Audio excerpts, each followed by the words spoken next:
wanted the best? You've got the best podcast, the hottest podcast in the world. The Chris Voss Show, the preeminent podcast with guests so smart you may experience serious brain bleed. The CEOs, authors, thought leaders, visionaries, and motivators. Get ready. Strap yourself in. Keep your hands, arms, and legs inside the vehicle at all times, because you're about to go on a monster education roller coaster with your brain. Now, here's your host, Chris Voss. Hi, folks. Chris Voss here from thechrisvossshow.com, thechrisvossshow.com. Welcome to the big show.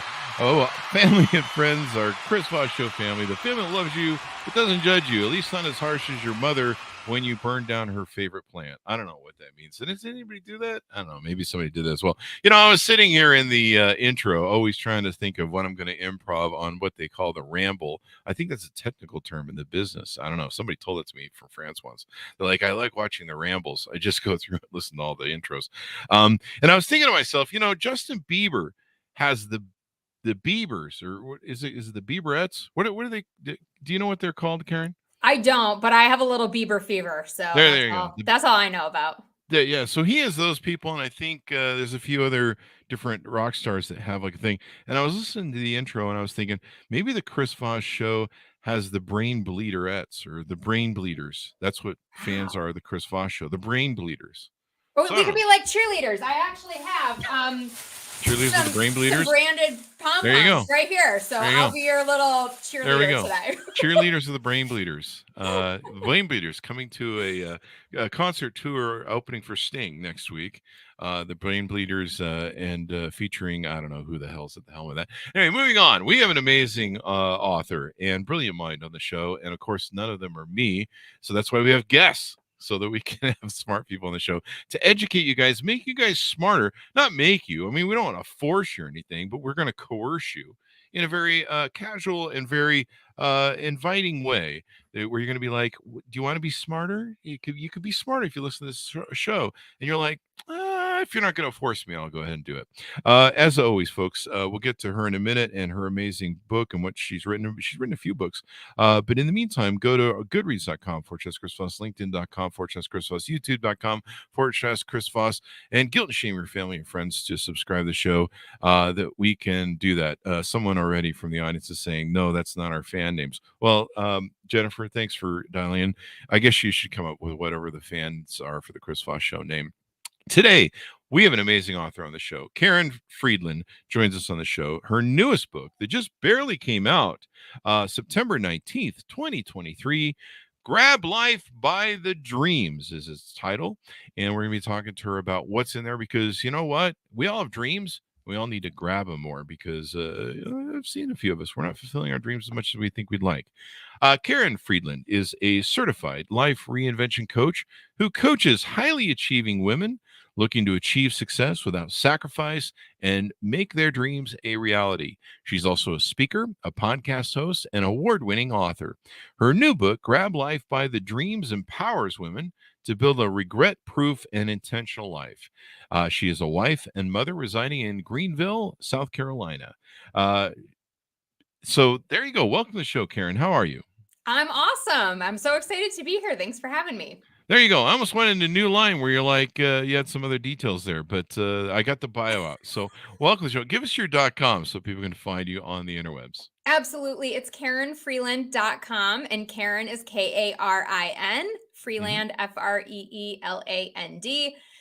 So go there. And if you check out KarinFreeland.com/dreams, it will give you all the information about the book. There you go. And you've written 3 different books, right? Well, 2, and one I was a part of was more of a compilation of artists. So I had a memoir that I came out with first, which was something I sort of fell into. I didn't know I was actually going to become an author and write books. And then with this second book, it was the book I wish I had when I was going through my midlife crisis. So I was very intentional about this second one. Now this is the midlife crisis one is the new one, right? Yeah, that's right. There you go. Give us the title of your first one, your first book. Okay, you ready for this, everybody? Are you sitting down? It is called The Ins and Outs of My Vagina, a Penetrating Memoir. And I will say it is penetrating. There you go. You can order up wherever fine books are sold, and my comment Yeah. train is going to move on to your amazing book that you want to feature. What motivated you on to write this book, Grab Life by the Dreams? Yeah, sure. So, like I said, this is the book that I wanted when I was asking all the big questions in my life. Hmm. So, I know it's hard to believe, but at 39, I had basically peaked in my midlife crisis. Hmm. And I was asking all the questions like, is this all there is to life? What is my purpose? Why was I put here on earth? Can it really be to make PowerPoint presentations all day and try to justify my existence to other people? I don't think so. But I didn't really know where to go for, like, where do you go with that? I'm the breadwinner, right? Like, I'm just supposed to walk away from a 6-figure salary and do what? I don't have some hobby that I can go make money at, like, a Serena Williams or somebody who's got like a skill, like a talent. Mhm. So I was like, what would I do? And I really set off on this self-discovery journey. And in the process of doing that, that's kind of how I wrote the first book was, hey, I have this really funny story to tell, a coming of age story. Let me put this out there and see where it goes. And as I started writing the book and I was getting great feedback on it, I was like, wait a second, like this is real. I could actually do this. I could be an author. And I was getting excited about life again. I thought, okay, I'm onto something. Like, Mhm. what is my new purpose? And during all of that, I realized, you know what? I want to coach other women to go through the kind of transformation I just went through so they can get out of the driver's seat of their life or out of the passenger seat and get back into the driver's seat. There 'Cause you go. that's how the joy happens. So I realized though with the first book, it wasn't necessarily leading into the coaching. Like it wasn't Mhm. like it was like, hey, I went and did this thing. I've walked the walk, right? I had a dream. I fulfilled it. I can show you how to do that. But then it was like, wait, I got to tell them how. And Mhm. coaching is great, but not everyone can afford coaching. Coaching isn't accessible to everyone. Not everyone's comfortable with coaching. So I thought, Mhm. how can I take this message and this process and bring it to more women and have a bigger impact? And that's how Grab Life by the Dreams really came to fruition.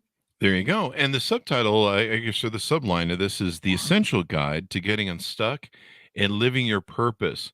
And a lot of us come to that midlife in life where they go, who am I? Why am I here? And what the hell's going on? And do I still want to do this? I think. Is that what a Yeah. lot of people are reaching for, you find, in midlife still? 100%. And midlife is such a word because a lot of people think of midlife and they go 50s, 60s. But do we ever know when we're midlife? I mean, unless you've been given your expiration date, I don't know, right? No. If I don't know, am I going to get run over by a truck at 50? Well, then crap, I'm way past midlife. I'm in the final quarter, right?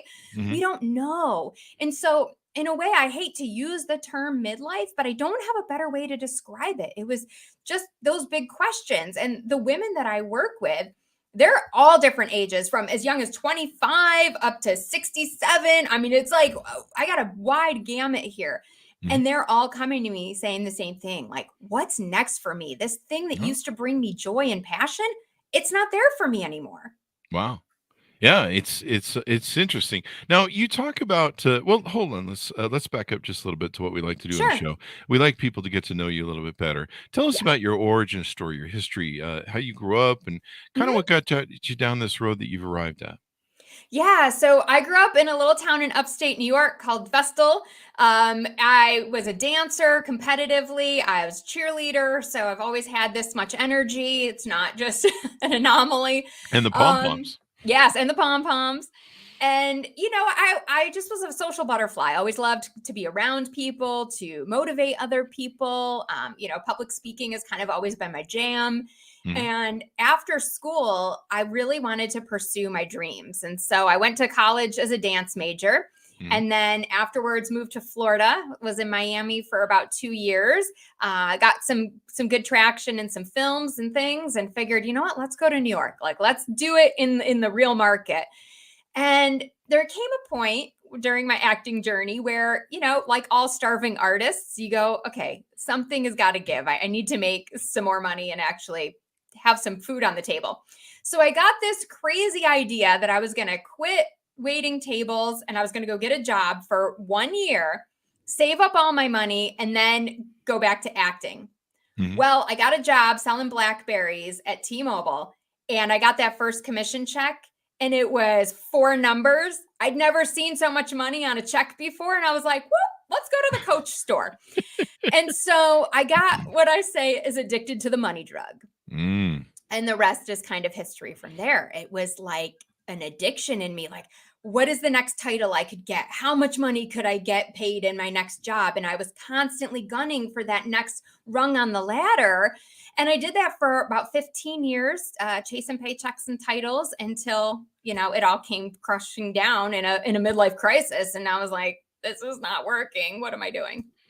There you go. And you talk about how to ditch the golden handcuffs on your website and build a purpose-driven life. What are golden handcuffs? I had to ask you that in the green room.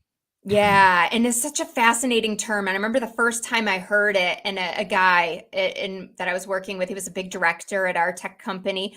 And he said he would leave, but the golden handcuffs. And so the golden handcuffs is this idea of staying in a job that you're actually not happy in, but the benefits are great. The money's great. And so you stay in it anyway. And I remember feeling so sad for him.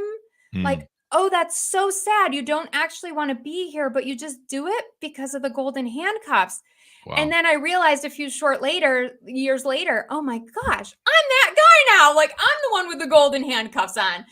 And it's quite a process. They are not easy to get off because we are so trained, when you're living that corporate workaholism life, that, 24/7, you feel so valued in a way by your productivity and your output. The busier I am, the more valuable I must be, right? And it's a toxic connotation to tie those two things together. Plus, you build a lifestyle around that. You counsel a lot of people in the high-achieving corporate realm, and they've got that 6-figure salary.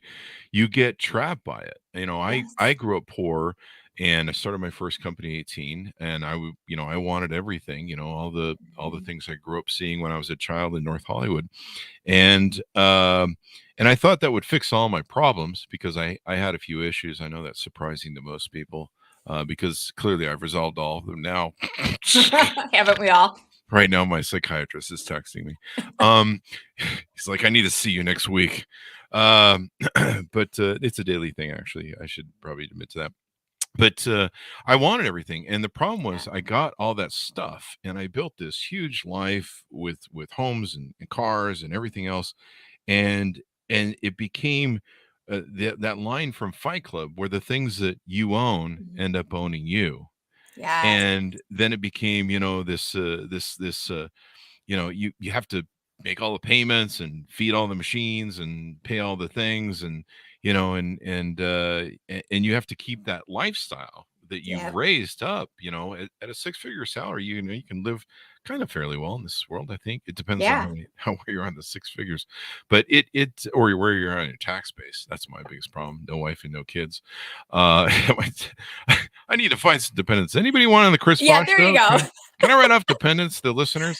And so I reached a point where I was like, holy crap, everything I own ends up owning you.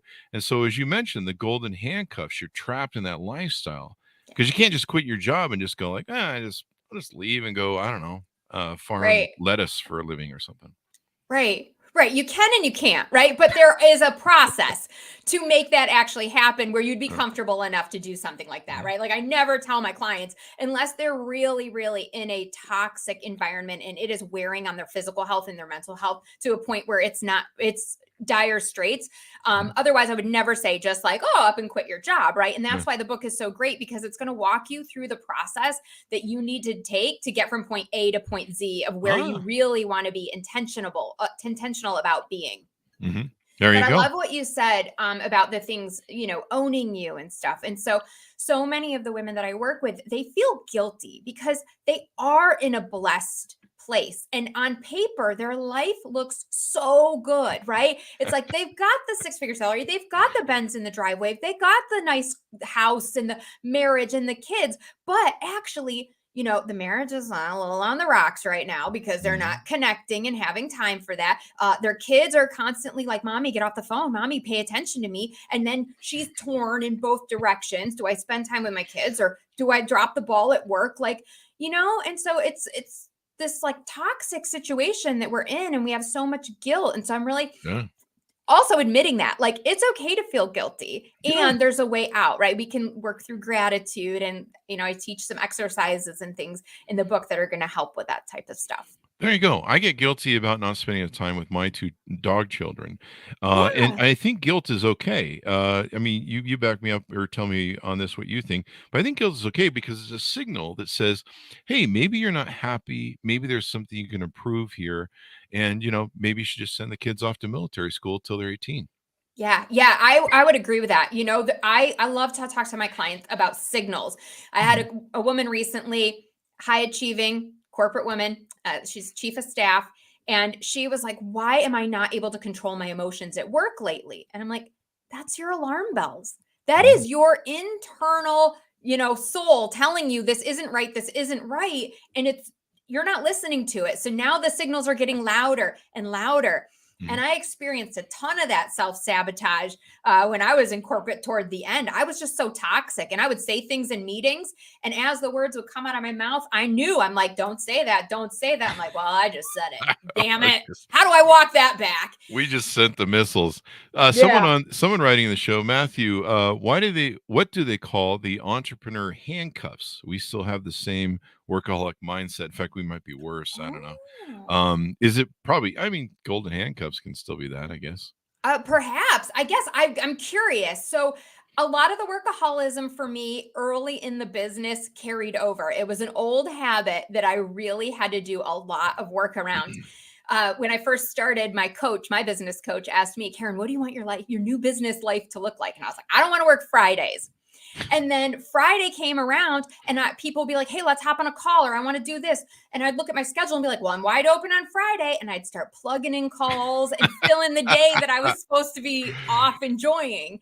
Mhm. And so I was like, "Okay, I got to walk this back. Let's take a baby step. How do I Mhm. take a half day on Friday?" Just Mhm. like, if I can honor not working from 1 to 5 on Fridays, like, okay, let's get that. And then once I got really comfortable with that, I was able to walk it back and do the full no Fridays. So now I work Monday through Thursday.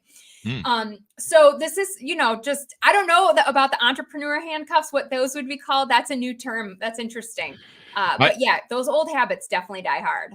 I think I have the answer for you, Matthew. Exactly. Worth ethic does not change when you leave the corporate world. You know what? You know what I think they call a business owner, CEO handcuffs that are workaholic mindsets. Matthew, it's just called being an entrepreneur, baby. It's 24/7, man. It doesn't change. I don't know, man. I don't have a good answer.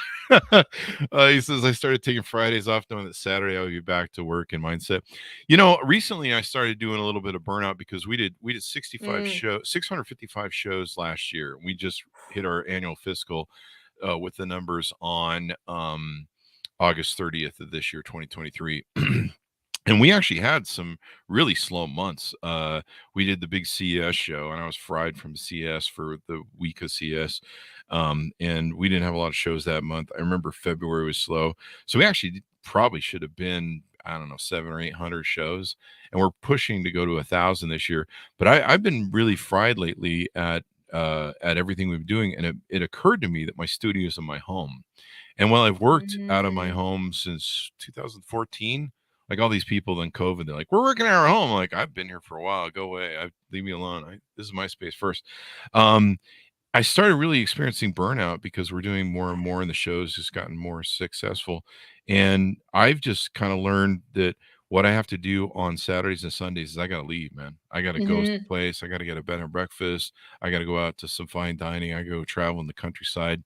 And I need more peace. I also was listening to Sam Harris's podcast, and there was somebody talking on there about how one of the problems we have is we're always trying to find stuff to keep us busy. Like, Mhm. I mean, I'm really bad. I'll take my phone to go, make a salad, and I'll take my phone Yes. so I can watch a YouTube video. Yeah. I'll go in the shower and I'll play a podcast that I want to listen to, or an audio book. Same thing at the gym or in the car. And one thing the guy with on there was talking about was we need a little bit more stillness, just to like Mm. listen to ourselves. And that's usually Mhm. where I come up with my best ideas. So I started turning some of those things off. Like now in the car when I drive to the gym, I just kind of look around. I look at the scenery, and I just kind of spend a little bit more peaceful time with myself. And I find myself kind of reflecting on my life, et cetera, et cetera. So I don't know. Those are some. I love that. I think that's great guidance. And I talk about it in the book in this chapter 4 with turning inward, right? We're so focused on what everyone else is doing, what everyone else thinks we should be doing. And, there is research, and I can't come up with a study right off the top of my head, but where when someone else picks up their phone, you instinctively want to pick up your phone. Like there's nothing in there. You didn't get a ding, but because someone else has looked at their phone, you feel you have to check yours. And we don't realize how many of these habits and things we pick up from the people that we are around. And so I talk all about the need to go inward and just put on your blinders, get your journal out, have a conversation with your inner critic, have a conversation with your soul, and ask yourself, what is it that I find joy in? What do I need to be able to walk away comfortably? Why do I feel like I can't stop working for one weekend? What is the need to feel like I have to be producing? And I think you get a lot of insights from those things, from doing those types of exercises. There you go. I'm laughing, not at you, but someone wrote in, Chuck, great. I'm watching this while sitting on the toilet. Now I'm looking around thinking, oh my God, he's right. Well, some people got to do their work in all the right places, I guess there. But I would check, Chuck, on how much time you're spending there if you're burning out by spending too much time in the smallest room of your home. It occurred to me, I was needing this to go out and go out to eat at fine dining places more often. I went up to Sundance, Deer Valley, or Sundance, the Sundance, Robert Redford's old joint, the Sundance Ski Resort. A couple weeks ago, I went out to this lake restaurant that has fine dining, and literally the patio sits on the lake, and I'm just sitting there enjoying this thing. And you know what I'm sitting there with? You know what I brought with me? My laptop, a mouse, and my headphones, which I like my headphones. They give me some peace because they block out sound of all the other noise and idiocy that I hear when I go out to eat in Utah. But I'm sitting there, and I open up my laptop, and I'm sitting on the water, like the how the porch goes over the water. Yes. I'm sitting there at the edge of the water at my dining table waiting for my food, and I open up my laptop, and I've got this beautiful panacea of the big the Timpanogos mountain in the thing, this beautiful sunset that's starting to go down. And as somebody looks at me from across the dining room table, like seriously, like you're going to do that here? And you have this view. People in boats are going by and stuff, and it's just a wonderful thing, which will be gone soon once snow comes. And I said, yeah, what am I doing, man? And I'm like, I'm going to do some work. And I close my laptop. I'm like, shut up, sit here and enjoy the view, idiot boy. So there you go. But I love that you caught yourself, right? And so much of what I talk about in the book is that self-awareness, because if you're not even aware that you're doing it, you can't stop it, right? But as soon as you can get your brain trained to start gut checking and going, wait a second, we said we weren't going to work right now, and we started to work. Hold on. How do I want to progress? How do I want to move forward? Then you're going to be able to train your brain not to do those things in the future. So there is an element of just like, kudos to you for having that self-awareness. There you go. I need to hook electric shock therapy up to me when I do stuff like that and go. But I've been more mindful over this past week or two that I listened to the Sam Harris podcast guest, and I've been more mindful that, hey, you need to have more just peace and quiet. Like, don't take things to distract yourself. Don't do stuff.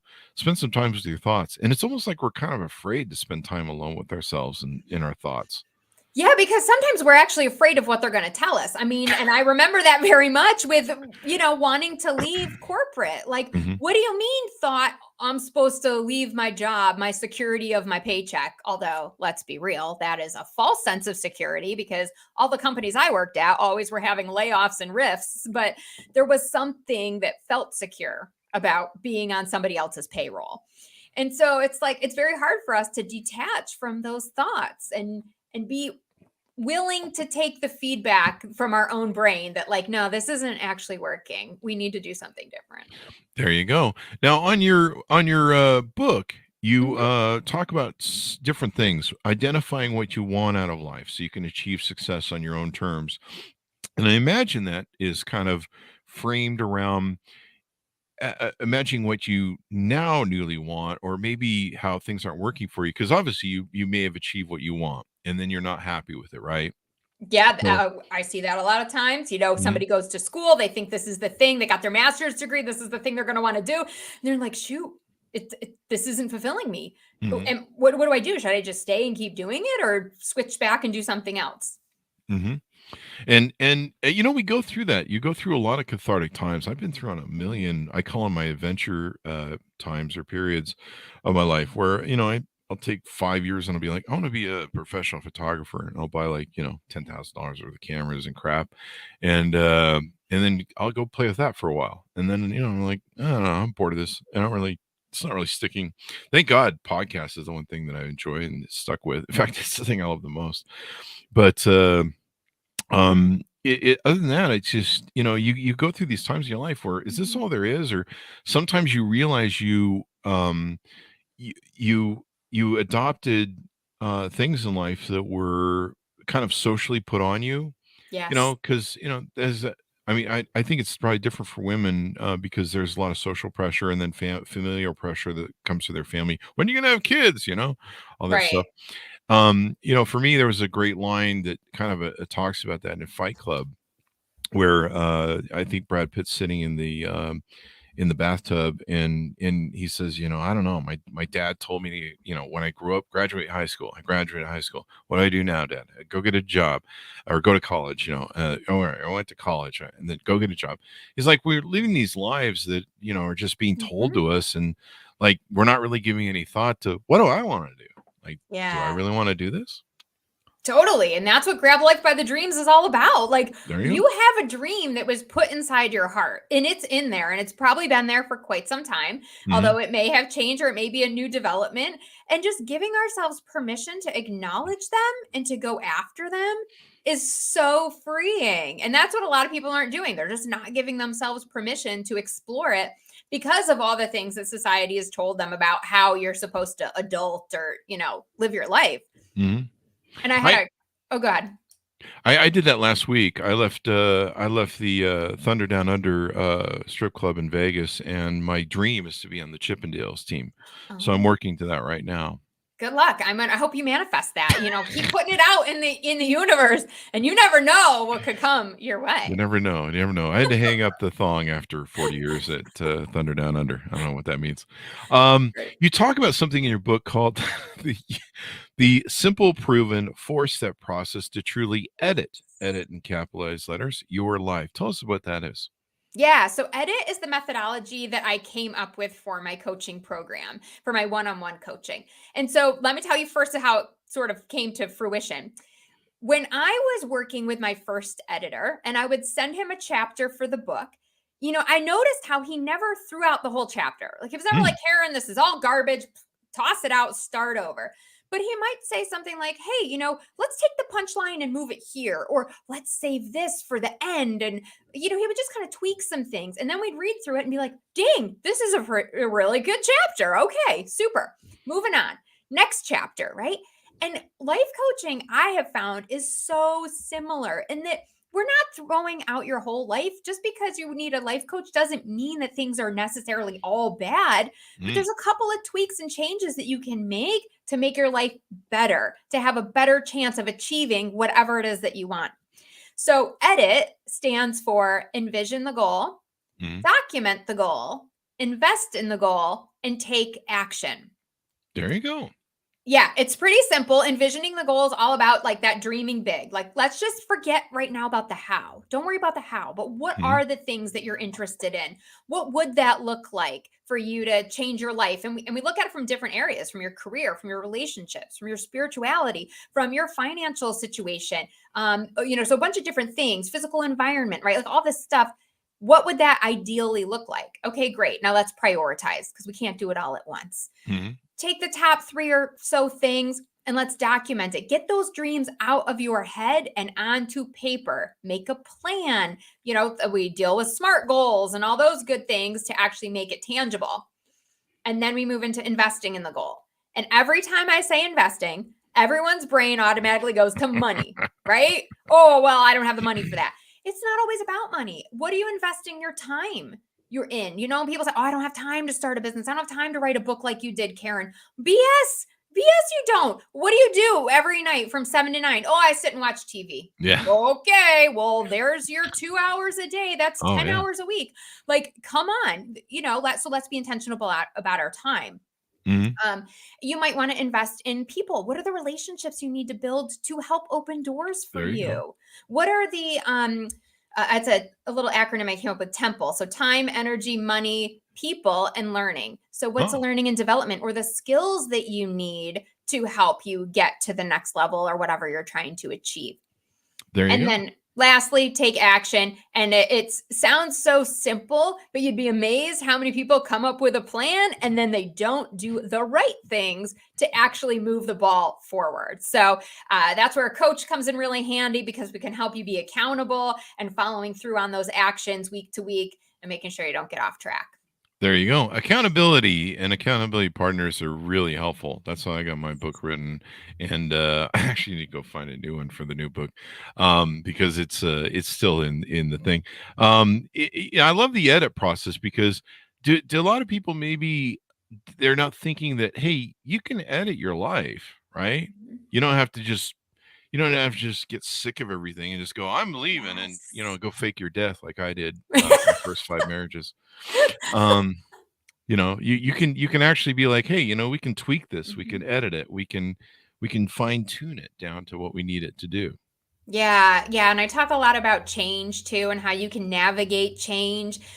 There's so much fear that comes up when we start to take a step. I mean, there's excitement too, right? But the fear is often much stronger of an emotion that we have to deal with. And so making sure that you don't backslide. And, a lot of my clients come to me and then they start romanticizing. Well, this role isn't really that bad. I mean, I could probably slug it out for like another year. And I'm like, wait a second.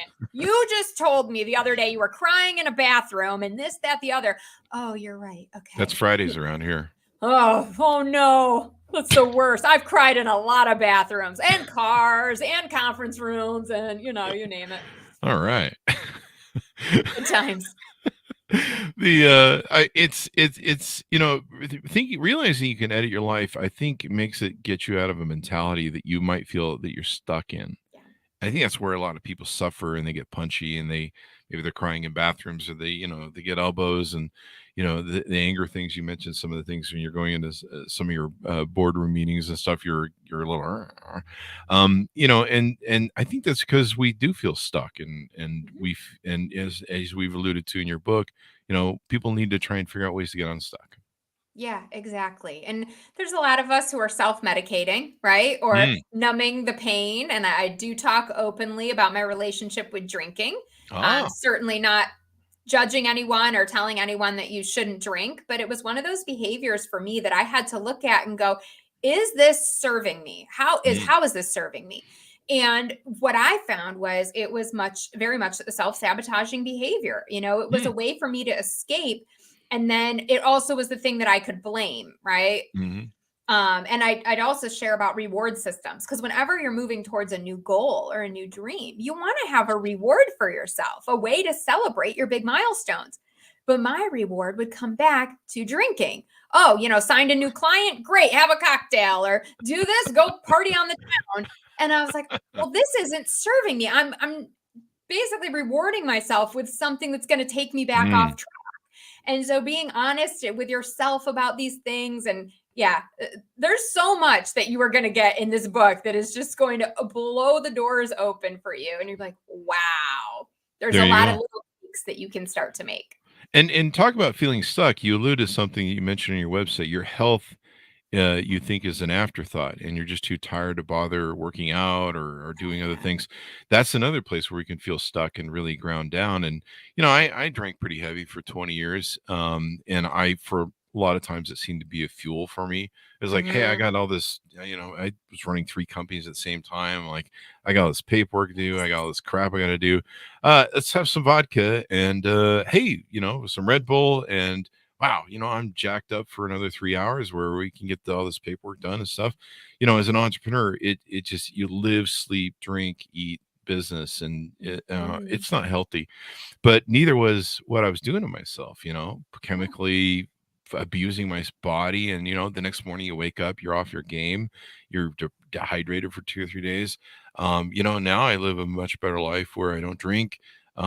It's really kind of weird because people go, "Oh, you don't drink? You have a problem or something?" No, I didn't. Yeah. I just actually, I just said, "Hey, man," I started listening to my body and went, my body says, I don't like this anymore. I hit 50 and my body was like, "Fuck you. If you want to do this, Yep. we're going to make this really fucking miserable for you for 3 days afterwards." And I was like, "Okay, I see. I think you can win this negotiation because it's not working good."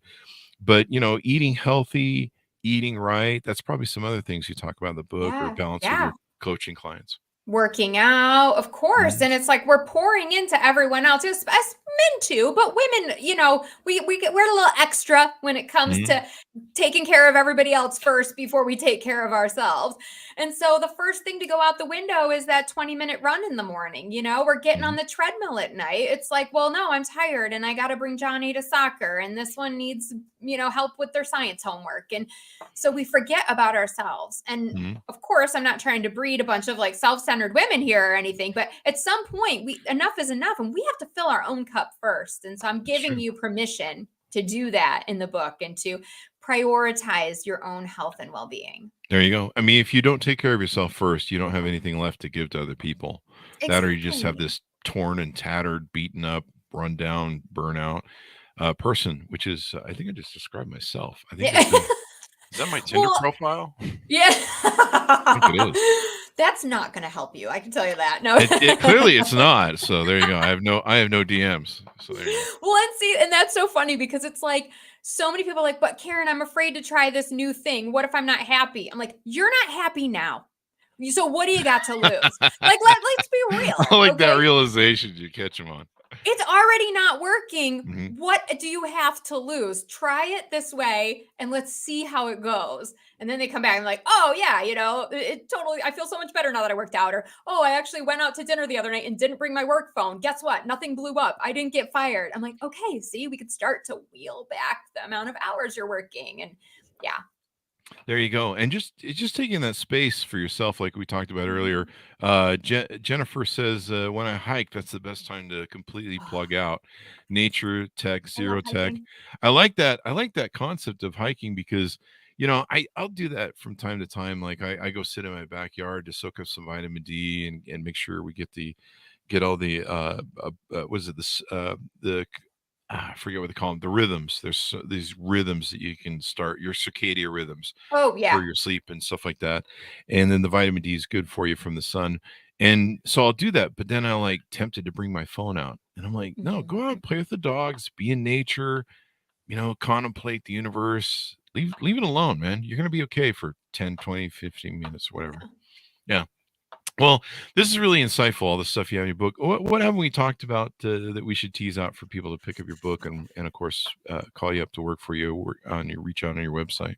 Yeah, for sure. Well, one of the things I love talking about is confidence, right? And I think Mhm. there's so many misconceptions about confidence, what it is, how you get it. A lot of people say, "Oh, well, you're an extrovert, Karin. You've always been confident." And I'm like, "Ah, there's no scientific data actually to back that up. There is no scientific proof that extroverts are any more confident than introverts." And Yeah. I share a story from a time that I was on the corporate jet. I won't spoil it here. You have to go read the book.